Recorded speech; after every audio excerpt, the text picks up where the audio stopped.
Hello guys, welcome back to my channel. This is the episode number 3। So let get start.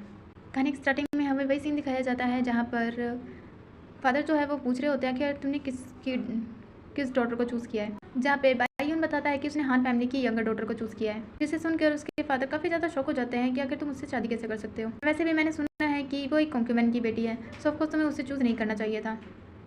जिस पर बायून कहता है कि ये मेरा डिसीजन है, तो मुझे नहीं लगता कि आपको इसमें कुछ भी कहना चाहिए। और हमें महल के बाहर का सीन दिखाया जाता है जहाँ एक पर्सन भागते हुए आता है जो कि फोर्थ प्रिंस के गार्ड के पास आता है और कहता है कि फोर्थ प्रिंस का है। जहाँ पे वो जो गार्ड है वो बताता है कि जो फोर्थ प्रिंस है वो अपने फादर के साथ है। एंड वो जो पर्सन है दूसरे वाला वो उसे बताता है कि वो लड़की जो है वो पहले से ही पॉइजनस है, वो भी हाइनेस की वजह से। जिस पे वो कहता है इसका मतलब कि वो लड़की वो नहीं है जिसकी वजह से उस पॉइजन का क्योर हुआ था, यानी कि यो हाइनेस को उस लड़की से शादी करने की कोई ज़रूरत नहीं है। जिस बात पे वो पर्सन बताता है कि मॉक्सिन जो है वो इस वर्ल्ड का सबसे रेयरेस्ट पॉइजन है एंड वो लड़की पहले से ही पॉइजनस थी, इसी वजह से वो अच्छे से जी रही है। एंड इस बारे में वो काफ़ी ज़्यादा सोचने लग जाते हैं और कहते हैं कि एक कॉन्क्यूबन की डॉटर आखिर ऐसे कैसे हो सकता है। एंड यहाँ पे फादर जो है वो अभी भी काफ़ी अच्छे से चेस वगैरह खेल कर फोर्थ प्रिंस को जीकिंग से शादी करने के लिए मना कर रहे होते हैं, लेकिन जो फोर्थ प्रिंस है वो भी बिल्कुल नहीं मानते एंड वो कह देते हैं कि चाहे कुछ भी हो जाए वो जीकिंग से ही शादी करेंगे। जिस पे उसके फादर कहते हैं कि तुम अपने आप को पूरी तरह से खो दोगे अगर तुम ऐसे जिद करोगे।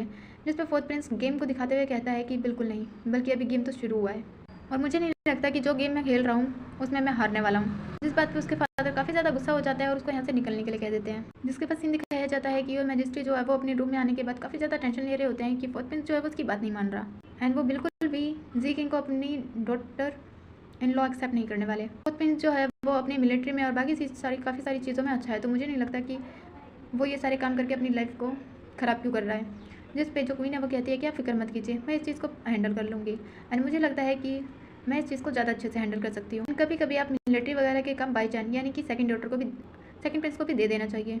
जिस पर किंग कहता है कि बाई चांस नहीं, वो किसी भी काम को अच्छे से नहीं करता। इस बात पे क्वीन का जो है वो मुंह बन जाता है और वो कहती है कि ठीक है, मैं जी किंग को देख लूँगी, उसके बाद आप बाई चांस के बारे में कुछ सोचिएगा। जिस पे किंग भी हाँ कर देता है एंड हमें यहाँ दिखाया जाता है कि जो जी किंग है वो बहुत ही ज़्यादा महारानियों की तरह बैठी हुई होती है एंड अपने आसपास की सर्वेंट से पूछती है कि फोर्थ प्रिंस आए। जिस पे जो सर्वेंट है वो उन्हें बताने वाली होती है, लेकिन उससे पहले ही होंगी वहाँ पे आके कहती है कि तुम यहाँ से जा सकती हो एंड होंगी आके उससे कुछ बोलने वाली होती है, लेकिन जो जी किंग है वो कहती है कि मुझे काफ़ी ज़्यादा भूख लगी है, इसलिए पहले मेरे लिए कुछ खाने के लिए लेके आओ और जाओ यहाँ से। इस बात पे होंगी उसका एटीट्यूड देख के काफ़ी ज़्यादा शौक हो जाती है।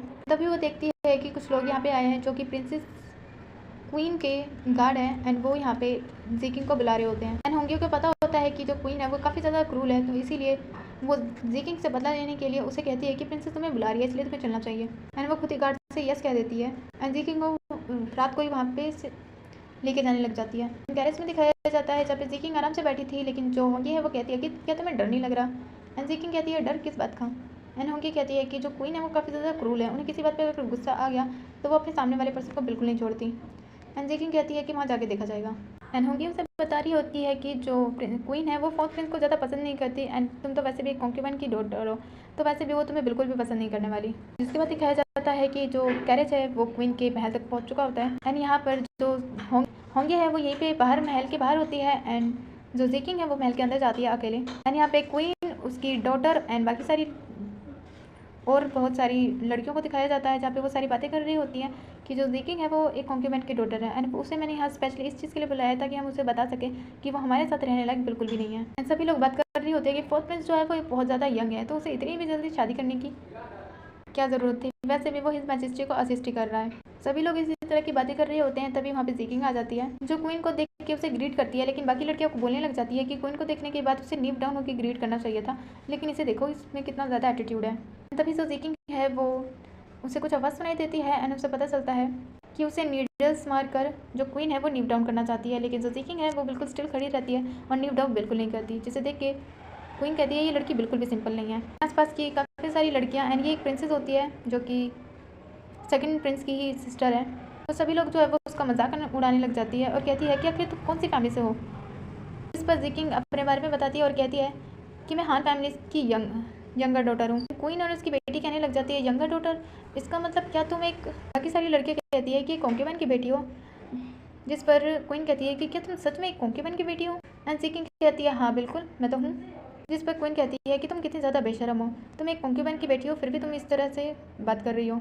और कहती है कि आखिर फोर्थ प्रिंस ने तुम्हें ऐसा क्या देख लिया जो तुम्हें चूज़ कर लिया, तुम बिल्कुल भी मैरिज कंसर्ट बनने के काबिल नहीं हो। जिस पर ज़ीकिंग कहती है कि अगर आपको मुझसे इतनी ही ज़्यादा प्रॉब्लम है कि मैं प्रिंसेस कंसर्ट बनने लायक हूँ या नहीं, तो आप डायरेक्ट फोर्थ प्रिंस से बात कर लेना, मुझसे बात ही क्यों कर रहे हो। जिस पर क्वीन जो है उससे काफ़ी ज़्यादा गुस्सा आता है और कहती है कि कितनी ज़्यादा इनप्रोप्रिएट तरीके से बात कर रही है। तो इन सब चीज़ों को छोड़ो, मैं बस तुम्हें एक रियल टी देना चाहती हूँ ताकि तुम आने वाले टाइम में एक अच्छी प्रिंसेस बन सको। एंड वो टी जो है वो ज़ीकिंग के पास आती है, जिसमें एक वाइट कलर का फ्लावर होता है जो कि एक वांजिन पॉइजन है। एंड ये एक स्लो पॉइजन है जिसके बारे में ज़ीकिंग और क्वीन दोनों को ही पता होता है। एंड क्वीन कहती है कि 7 दिनों बाद इस स्लो पॉइजन से तुम धीरे धीरे मर जाओगी। एंड उसे कह रही होती है कि एक बहुत ही ज़्यादा रेयर टी है, तो मुझे लगता है कि तुम्हें इसे पी लेना चाहिए। एंड ज़ीकिंग को पहले से ही पता है कि ये पॉइजन है, लेकिन उसके अंदर पहले से ही पॉइजन है, इसलिए वो कहती है कि ठीक है, आप इतनी ज़्यादा प्यार से दे रही है तो मैं पी लेती हूँ। एंड वो उस टी को पी लेती है। उसके बाद मैजेस्टी कहती है कि काफ़ी ज़्यादा रात हो चुकी है, तो मुझे लगता है सभी लोगों को अपने अपने घर जाना चाहिए। एंड ये बात सुनने के बाद ज़ीकिंग यहाँ से जा रही होती है, लेकिन जो क्वीन है वो कहती है कि ज़ीकिंग, हिज मैजेस्टी जो है वो तुम्हें जितना खास पसंद नहीं करते, इसीलिए फोर्थ प्रिंस जो है वो तुम्हारे लिए हिज मैजेस्टी से बात करने गए हैं ताकि हम हान फैमिली से इस बारे में डिस्कस कर सकें। अभी तुमने जो टी पिया था उसमें एक स्लो पॉइजन है जो कि 7 डेज बाद तुम्हें जान से मार देगा। एंड ये बात पहले से ज़ीकिंग को पता थी, इसीलिए वो वहाँ से आ जाती है, लेकिन आते टाइम उसके पैर अभी भी काफ़ी ज़्यादा लड़खड़ा रहे थे। एंड वो किसी भी तरह से कैरेज में पहुंच जाती है और कहती है कि मुझे नहीं पता था ये पॉइजन इतनी जल्दी असर करेगा। और आने के बाद उसे होंगे कहती है कि तुम इतनी जल्दी ऐसे वापस आ गई, लेकिन जो ज़ीकिंग है वो कुछ भी बोल नहीं पाती एंड वहाँ पे वॉमिटिंग वगैरह कर देती है एंड उसकी तबीयत बहुत ज़्यादा ख़राब हो जाती है। इसे देख के तो होंगे भी काफ़ी ज़्यादा डर जाती है, क्योंकि फोर्थ प्रिंस ने कहा था कि उसे ज़ीकिंग की काफ़ी अच्छे से केयर करनी है। यहाँ ज़ीकिंग अपने पैरों को देखती है जहाँ पे नीडल्स वगैरह लगी थी, वो भी उसे नीप डाउन करने के लिए, पर उसने तो नीप डाउन किया ही नहीं था। वो उस नीडल्स को और पॉइजनस ब्लड को अपने से बाहर निकालती है और उसके ऊपर पट्टी बांधती है। उसे ये सब करते हुए देख कर होंगी तो काफ़ी ज़्यादा डर जाती है। इसके बाद किंग और क्वीन को दिखाया जाता है, जहाँ पे किंग कहता है कि तुमने सारा कुछ हैंडल तो कर लिया है ना, जिस पे क्वीन बताती है कि हाँ बिल्कुल, मैंने उससे वर्जिन का पॉइजन दिया है एंड वो 7 डेज बाद अपने आप ही मर जाएगी एंड फोर्थ प्रिंस को उससे शादी नहीं करनी पड़ेगी। एंड फोर्थ प्रिंस को आप तब तक महल मत जाने दीजिएगा, बल्कि 7 डेज बाद उसे महल जाने दीजिएगा। जब उसे पता चलेगा कि उसकी आने वाली वाइफ मर चुकी है तो वो किसी से भी शादी नहीं करेगा एंड आपका काम ऐसे ही हो जाएगा। एंड यहाँ पे ज़ीकिंग को दिखाया जाता है जो अपने आप को खुद को संभाल रही होती है एंड होंगी उससे काफ़ी ज़्यादा डरी हुई होती है एंड उससे सॉरी कहती है कि मैंने तुम्हारा अच्छे से ख्याल नहीं रखा एंड वैसे भी मास्टर ने कहा था कि मैं अच्छे से ख्याल रखूँ, लेकिन अब मेरा क्या होगा। मास्टर को पता चला कि तुम बिल्कुल भी ठीक नहीं हो। तो इस पर ज़ीकिंग कहती है कि तुम सिर्फ मेरी साइड रहो, वैसे भी मैं किसी को कुछ नहीं बताऊंगी। एंड ये सब सुनने के बाद होंगे का बिहेवियर भी ज़ीकिंग के लिए चेंज हो जाता है एंड वो उसे थैंक यू कहती है, लेकिन ज़ीकिंग कहती है कि इतनी जल्दी थैंक्स मत कहो, मुझे अपनी बात कंप्लीट करने दो। और कहती है कि आज जो कुछ भी हुआ वो किसी को भी मत बताना। होंगी कहती है कि क्या फोर्थ प्रिंस को भी नहीं, जिस पे ज़ीकिंग कहती है कि नहीं, क्योंकि पहले से ही क्वीन के और फोर्थ प्रिंस के रिलेशनशिप अच्छे नहीं है। ये सुनने के बाद तो और ख़राब हो जाएंगे। एंड फोर्थ प्रिंस के बारे में पूछने लग जाती है, जहाँ पे फोर्थ प्रिंस जो है होंगी उनके बारे में बताती है कि वो टाइकून को प्रोटेक्ट करते हैं, क्योंकि वेदर ऑफ सीलिंग जो है वो उन्हें किसी भी तरह गिराना चाहता है, इसीलिए वो किसी तरह से सीलिंग से निगोशिएट करने की प्लानिंग कर रहे हैं। जिस पे ज़ीकिंग कहती है इसका मतलब जो फोर्थ प्रिंस है वो अपने काम की वजह से काफ़ी ज़्यादा बिजी रहने वाला है। वैसे मैंने उसके पास एक नाइफ देखा था जिसमें ग्रीन कलर का स्टोन था, वो उसके पास कहाँ से आया। जिस पे होंगी बताती है कि एक्चुअली में वो नाइफ जो है वो फोर्थ प्रिंस को कहीं पे मिला था एंड वो उसके नाइफ की बहुत केयर करते हैं। यहाँ पे क्वीन को दिखाया जाता है जो कि फोर्थ प्रिंस के बारे में कह रही होती है कि मुझे नहीं लगता ज़ीकिंग बिल्कुल भी अच्छी है फोर्थ प्रिंस से शादी करने के लिए। फोर्थ प्रिंस की शादी एक कैपेबल इंसान से होनी चाहिए जो उसके आसपास हो, जिससे वो एक दूसरे को अच्छे से जानते भी हो। 7 दिनों बाद जब ज़ीकिंग मर जाएगी उसके बाद हम उसके आसपास में से किसी लड़की को चूज़ करेंगे। जिसके बाद हमें यहाँ पे ज़ीकिंग को दिखाया जाता है नेक्स्ट डे, जहाँ पे पॉइजन वगैरह होने के बाद भी उसके अंदर वो बड़ी मज़े से खा पी रही होती है एंड होंगी उसकी पर्सनल सर्वेंट उसका सारा ख्याल रख रही होती है। एंड होंगी उसे बताती है कि जिंग और जिंगशी जो कि क्वीन की बेटी है वो आपसे मिलने आई है एंड मुझे लगता है वो आपका यहाँ पे पॉइजन चेक करने आई हैं कि वो आप जो है वो किस हालत में हो। एंड ये दोनों की दोनों क्वीन की काफ़ी ज़्यादा क्लोज रिलेटिव है।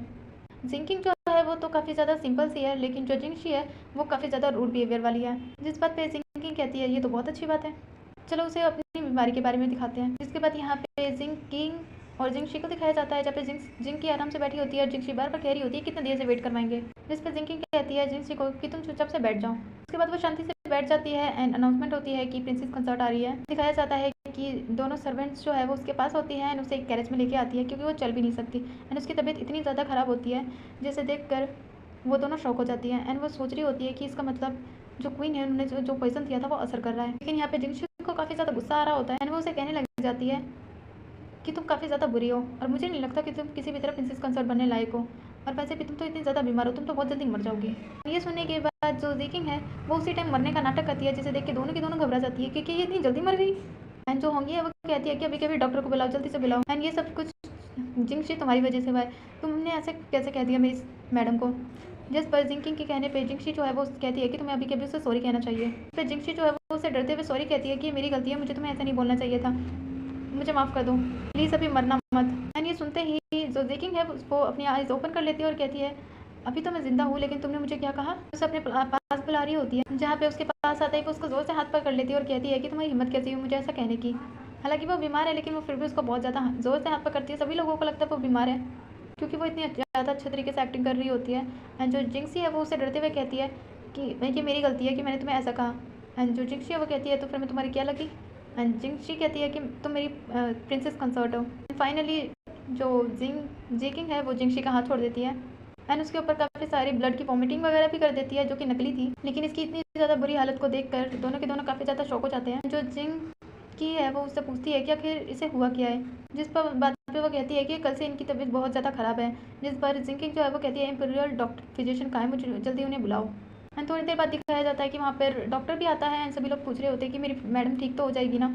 एंड जो डॉक्टर है वो कहता है कि इनके अंदर एक बहुत ज़्यादा बड़ा वाला स्लो पॉइजन है एंड इसका बिल्कुल भी क्योर नहीं है, तो ये बहुत ही जल्दी मरने वाली हैं। सुनने के बाद इसे पूरी तरह यकीन हो जाता है कि हाँ सच में वो पॉइजन इसके ऊपर काफ़ी ज़्यादा असर कर रहा है और वो मरने वाली है। एंड ये फाइनली सारी चीज़ें क्योर करने के बाद यहाँ से जाने लग जाती है और कहती है कि मुझे लगता है बहुत देर हो चुकी है और हमें यहाँ से जाना चाहिए। जबकि जिंगशी इस बात से परेशान होती है कि उसने मेरे ऊपर वॉमिटिंग की थी, वो भी ब्लड की जिसमें पॉइजन था, क्या मुझे भी बिना क्योर वाला पॉइजन हो जाएगा। जिस पर जिंकिंग उसे कहती है शट अप, और वैसे भी तुम्हें कुछ भी नहीं होगा, जो पॉइजन क्वीन ने दिया था वो असर कर रहा है, इससे ज़्यादा और कोई बड़ी बात नहीं है। एंड वो दोनों के दोनों यहाँ से चली जाती हैं। उनके जाने के बाद दिखाया जाता है जिकिंग जो है वो अपना नाटक पूरी तरह खत्म कर देती है। एंड डॉक्टर भी उनके साथ था लेकिन उसकी हालत अभी भी ठीक नहीं होती है, उसे वो असली में वॉमिटिंग आ जाती है। लेकिन उसके बाद थोड़ी देर बाद वो फिर ठीक हो जाती है एंड मस्त खाना खा रही होती है। एंड होंगे बता रही होती है कि जिंकिंग तो अब जिंगशी जो है वो तो अब वापस इस महल में आएगी ही नहीं क्योंकि वो काफ़ी ज़्यादा डर चुकी है आपकी नकली ब्लड से। एंड यहाँ पे हमें इस पर्सन को दिखाया जाता है वापस से जो कुछ ना कुछ कर रहा होता है, जिसके पास उसकी पार्टनर आती है एंड वो उससे पूछ रही होती है कि अगर तुम यहाँ पे कर क्या रहे हो। एंड ये एक लड़की है लेकिन शायद लड़का बनने का नाटक कर रही है। वो उससे कहती है कि क्या तुम उस लड़की को टेस्ट करने के लिए कुछ कर रहे हो, जिस बात पे ये कहता है कि हाँ बिल्कुल, कोई भी पर्सन किसी भी टाइप का पॉइजन इतनी आसानी से कंज्यूम नहीं कर सकता, इसलिए हम उसे पॉइजन देंगे एंड उसका एंटीडोट भी, ताकि वो हमसे इंप्रेस हो जाए। एंड वो इसी बारे में बात कर रहे होते हैं। लेकिन हमें हांचवान हॉल दिखाया जाता है, वो भी नेक्स्ट डे का सीन, जहाँ पर जो प्रिंस है वो पिछले 2 दिनों से यहीं पे खड़े थे ताकि जो किंग है वो उसकी शादी जिकिंग से करने के लिए मान जाए। जिस पर किंग जो है वो उसे अपने पास बुलाते हैं और उससे कहते हैं कि तुम्हारे जैसा जिद्दी बच्चा मैंने आज तक कभी नहीं देखा। एंड जो फोर्थ प्रिंस है वो कहता है कि मैं चाहता हूँ कि आप मेरी विश को फुलफिल कीजिए, इसके अलावा मुझे और कुछ नहीं चाहिए। जिस पर किंग कहते हैं कि ठीक है, मैं तुम्हारी विश को फुलफिल करने के लिए तैयार हूँ। जिस पर फोर्थ प्रिंस कहता है कि क्या आप मेरी और जिकी की शादी के लिए मान गए। एंड फोर्थ प्रिंस एंड जो किंग है उसने पहले से ही जिकिंग को पॉइजन दे रखा है, इसलिए वो कहते हैं कि हाँ बिल्कुल, मैं तुम्हारी शादी जिकिंग से करने के लिए मान गया, क्योंकि वैसे भी तुम्हारे जैसा जिद्दी बच्चा और कर ही कह सकता है। तुम हर एक काम में बहुत ज़्यादा अच्छे हो लेकिन फिर भी पता नहीं क्यों एक चीज़ के लिए जिद लेके बैठे हुए हो। एंड ये सुनने के बाद कि जिकिंग से शादी करने के लिए फादर मान चुके हैं, फोर्थ प्रिंस काफ़ी ज़्यादा खुश होता है एंड बाहर आ जाता है, जहाँ पे उसका गार्ड और वो दूसरा पर्सन मिलता है जो उसे बताता है कि मुझे गार्ड ने बताया कि तंकाई में प्रिंसेस क्वीन के कुछ लोग आए थे जो कि प्रिंसेस कंसोर्ट को लेकर गए थे क्योंकि क्वीन ने उसे टी के लिए इनवाइट किया था। जिस पर फोर्थ प्रिंस भी समझ जाता है कि यानी ज़रूर कुछ ना कुछ क्वीन ने तो किया ही होगा। एंड इसी पॉइंट पे ये वाला भी एपिसोड हो जाता है ओवर। सो मिलते हैं नेक्स्ट एपिसोड में, बाय बाय।